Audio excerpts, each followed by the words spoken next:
झुमता लवंगिया कछिया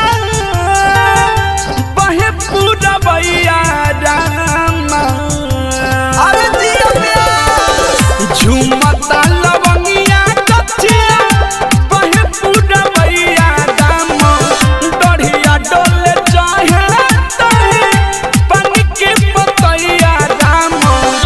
देवल सियाई घुमानी पूजे जल पैया रामा देवल सियाई घुमानी पूजे जल पैया रामा देवल सियाई घुमानी।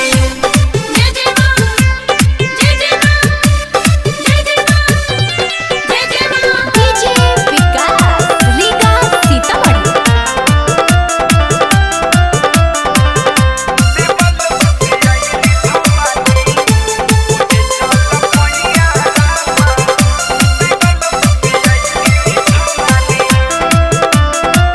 धन होई जाई गौआ नगरी के लोग हो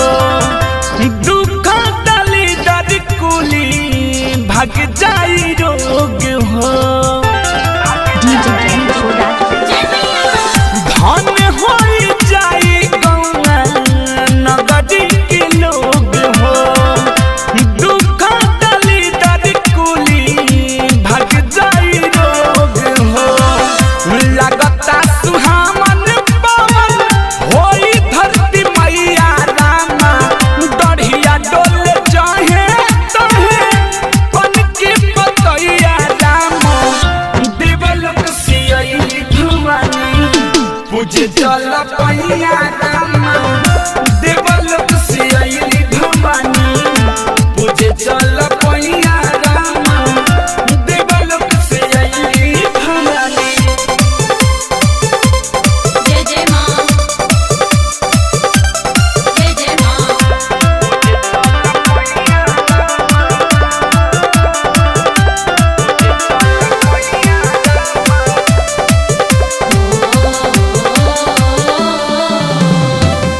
राइटर चंद सबरिया जाए भजन लिखले माई के उनके कृपा से सकबा गावेला सजाई के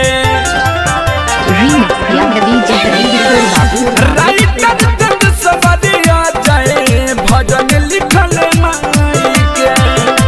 उनके कृपा से सकबा गावेला सजाई के रामाधाता राही विकास करिहे पूजैया रामा डढ़िया डोले चाहे